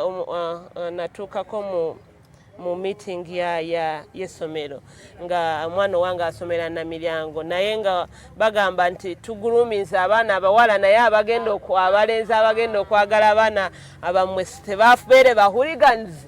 So yensonga lwaki ŋŋamba nti gwe omwana omulenzi ali eyo bambi weeyise mu mbeera ey'omwana asaanidde era amanyi nti gye bujja ojja kwagala omwana w'omuntu era ojja kuwasa omwana w'omuntu. So weeyise mu mbeera nti tewali akuyisaamu maaso, weeyise mu mbeera nti tewali ajja kwogerako nti ekigayi ekyo kyali kiyaaye, ekigayi ekyo kyali kinywa enjaga. So fuba okulaba nti ebintu by'okola bikuweesa ekitiibwa. N'amasomero yonna gye muli abaana abalenzi mufuba okulaba nti mwenyigira mu ebyo ebintu ebibayamba okulaba nti mufuna, kuba tulina school clubs eyo ziyamba nnyo abaana. School clubs ziyamba nnyo abaana. So nsuubira nti bwe mubeera nga mwenyigidde mu bintu ebyo temujja kubeera babuyabuya. Ninayo ekibuuzo ekize mu inbox yange nga sinagenda ku Facebook. Omwami abuuza nti most women tend to change after getting into positions of influence. Don't you think this too has demoralized men from supporting women into politics? Anti era leka nkubulire omuntu oyo omuyambye tulabye bangi nnyo ba politicians abalina abaami baabwe ate nga bo nga siba politicians. Naye gwe omwami ali eyo okikoze otya, omuyambye otya? Waliwo okumuyamba nga waliwo y'omukyala ogamba nti nsazeewo naye wadde n'okumuwaayo wadde n'ekikumi olowooza ye anaalira bw'anaatuukayo anaajjukira eno. So ebintu ebibeera by'abantu babiri. So bw'oba omukkiririzaamu oba nga akugambye hani nsazeewo oba bebi nsazeewo, fuba okulaba biki by'oba omugamba, fuba okulaba naye oba tolina ssente encourage at least mu budde budde omugaye osobola wakyabadde kitya. Naye si kwakutandika ovudde wagenda okukuba gwa akalulu owedde tolina magezi ogenda those things bimalamu nnyo amaanyi. Kati osuubira nti nze bwe mpangula ngenda kudda ewuwo tandika okulaba kubeera nja kuba nkugamba abatuuze banneetaaga oba nina ebirala ebyokukola ki. Naye bwe buba nga kintu kino twakiwangula ffenna iswe kiba kibi ate omukyala okwejja okuva mu mwami we ate kino era kino kankigambe n'abakyala. Nze Nakakande Lilian, nze ndi mukyala mufumbo, ndi musawo, I'm a student. Mumpulira baganda bange, ndi business woman, I'm a politician. Ndi maama. So okwenyooma okwo nze era kyesinga saaga era buli obuntu agamba okikola otya naye kumalirira. Bana abakyala tumalirire. Kati saawa zino wenjogerera I'm supposed to be in class. Yes. Naye ngamba there is a part of that. Najja kimaliza nakyo nkikola. Then I go. So kuba buvumu bwa muntu. Okitegeera. So bw'oba nga osazeewo nti nsobola okukola ekintu tewabeera muntu akulinnya. So ate nga mbalaga nti ebintu ebyo byonna ngenda bimaliriza. Nabadde lubuto nazadde n'okulabira omwana nina ogenda kusomero ebintu ng'ebyo. Naye omukyala yenna bw'atuula bwe bati bw'anaalinda omwami baganda bange ebyo byaggwawo dda era yessaawa era nga nsuubira nze kyensuubira okuba mu maaso eyo kinene nnyo n'okusinga kyendi ennyama. Omwami tumusime Katoyo are watching live from Mbarara. Mukwano webale kutulaba. Sewankambo Charles webale kutulaba. Atuhaire Nicholas you are watching from Isinjiro. Mukwano nawe webale kubeerako. Senabuli Abbas ogwa omukwabo ekumi abasoose ku program eno Heredna na Makula mwena muli bangi ba mikwano sijja bamalayo ebibuzo sibiraba naye ate mulabye nnyo program ndowooza nsuubira muyina kye muyizeemu olunaku lwa leero. Zo comments ezimu nnyingi sigenda zisoma ba mikwano naye ng'ate mwena abalabye program y'olunaku lwa leero tubeebaza nti nno mwebale kulaba show era tusuubira nti ate bw'oba tofunyeemu eno mu byobufuzi ate kale tufunyemu eno mu health kubanga nayo tukubyeyo nnyo kubanga omusawo gwe tulina mukyala ate ensonga z'abakyala nkulu nnyo ffe buli tufuna omukyala mu studio ensonga z'abakyala tuzisoosowaza ne zibeera ku mwanjo nnyo ne tukubawo nnyo awo kubanga abakyala ffe abategeera ensonga z'abakyala y'ensonga lwaki tugamba tulina okufuna bamemba ba parliament abakyala mu parliament kubanga ensonga zaffe ffe abazitegeera okusinga abaami naye abakyala be tusindise mu parliament mukoze ki abakyala abali ku abatali ku direct seat nga muli ku woman MOP ku affirmative position ba mikwano mulinze ki okugivaako tuwe space abaana abawala betuguloominga tuwe space abaana abawala betumotivatinga nabo batekinge up these positions affirmative positions zibeera okuguloominga mwana muwala okuba nti afuneyo confidence okopitinga on a level ground the men so bannange tubasaba nti emyaka 5 kiba gigwereddeko omukyala oba ofunye kyeweetaaga okufuna tambulamu space giwe omwana omulala ate naye akole ekyo kyobadde okola awo abakyala tunaabeera nga ate tweyamba ndi naye bwe tubeera mu bifo ne tubeera static wafuna awo gwe n'okwata n'onyweza nze wano weewange toyagala kuta abalala tubatuuliridde bangi tubatuuliridde abaana abawala abato kati ngenda saba omusawo abeeko n'obugambo bwatugamba nga bwate bwatusiibula. Nja kusooka okwebaza aba alternative digital talk mwebale nnyo kulaba nga abakyala mubateeka ku ntikko mwebale nnyo kulaba nti mujja ne mufuna ebirowoozo by'abantu era n'abakulembeze baabwe. Nja kusooka okwebaza abatuuze b'e Nakawa C omuli Mbuya 1 Mbuya 2 Kiswa Bugorobi Nakawa institutions ne Nakawa parish mwebale kusalawo bulungi mwebale kulonda musawo wammwe era ali ready okubasavinga mu mbeera yonna era nga nja kusooka okwebaza buli omu yambeererawo mu kaseera akakali akazibu nja kusooka okwebaza musawo wange musawo Nuru thank you very much for the support njera nja kwongera bannange muleke kino nkisoosowaze omwami wange Juma Innocent Stan Logers thank you very much for the effort you've done in me era nga nkusuubiza nti buli kimu we shall be together. Nja kusookera kwebaza n'okutumira aba mama wange omulungi ennyo Yunia Kasule ali Ntebaawo Kitala bambi weebale nnyo kuguluminga kibaby girl ekirungi ate eky'abantu. Baganda bange Helen Viola Winika Frank brother thank you bano bonna abaganda bange bali ebweru Dafini banange mwebale nnyo Michael bonna thank you very much mwebale nnyo kuba if you're watching me bagaliza Katonda atambulenga nammwe era abantu bonna mebe wange bendese waka banange Katonda abaagala nnyo era nga nsuubira nti Mukama ye mubeezi waffe. Omwami Juma Innocent amanya amalala sigakutte naye ate webale twagala okwebaza kyagalike kuba era kale webale kukola mulimu togulaba omukwano gwange yangamba olaba omukazi n'ogamba ono munamufuna wakuzimba buzimbi obeera nga azimba kalina noleta kuzimba foundation noleta first floor naye guno omulimu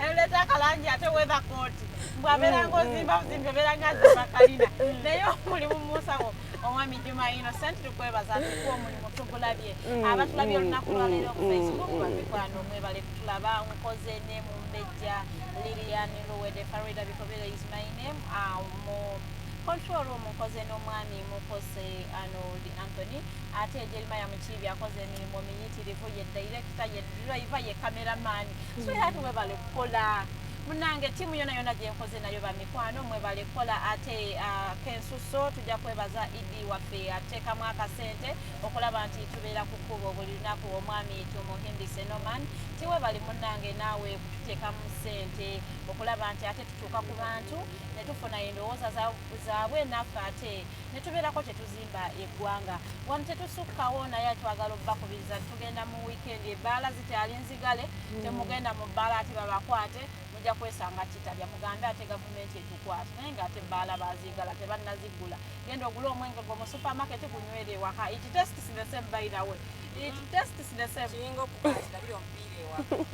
era guba gwe gumu bwe bamaniwe mala nefuukamu Aston Villa wabayo okwagira kw'amaanyi okusinga okuli okwagira kw'abantu 100 eno wali okwagira kwa muntu omu naye okwewala ebizibu ebinaddirira tugamba nti bannange mwekumire waka abanywa temunywa ne muvuga twewala obubenje n'amalala tugajje ku kkubo bannange covid akyaliyo yadde yakendeerako naye ng'ate akyaliyo tufube okunaaba mu ngalo twambale masiki woba olina kasanitizer koba osobola okkeegulira tambula nako mu nsawo abakyala twagala obbagamba you always stand for your rights ate nze ntandise mbagamba nti you are not rehabilitation centers for poorly raised up men more standing for what you believe in, stand for your rights muyige okweyogerera, have confidence in yourself soka we believingiremu ate n'omulala ajja kukkiririzaamu wano tetusuukawo tusinkane ku Monday. Have a very nice weekend.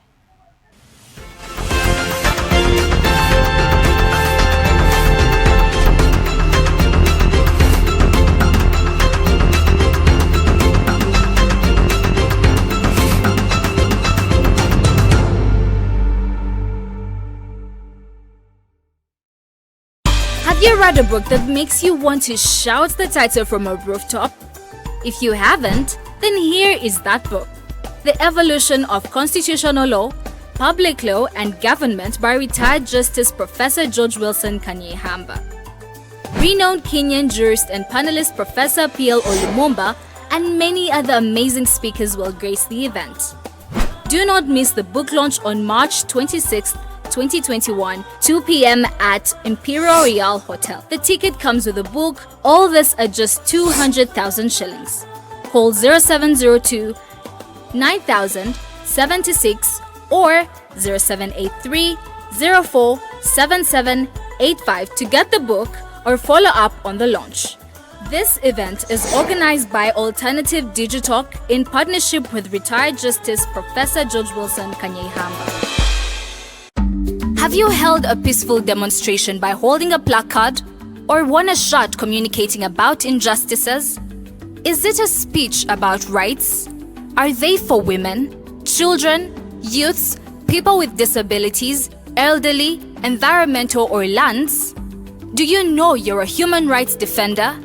Are you threatened, harassed, intimidated, illegally arrested, detained, tortured or imprisoned as a result of defending rights? If you have experienced any of the forementioned, please reach out to National Coalition for Human Rights Defenders Uganda for assistance on their toll-free number 0800 100 250 or visit their offices located in Ntinda, Kampala, Semawata Road. Defending rights is constitutional. Please don't shy away.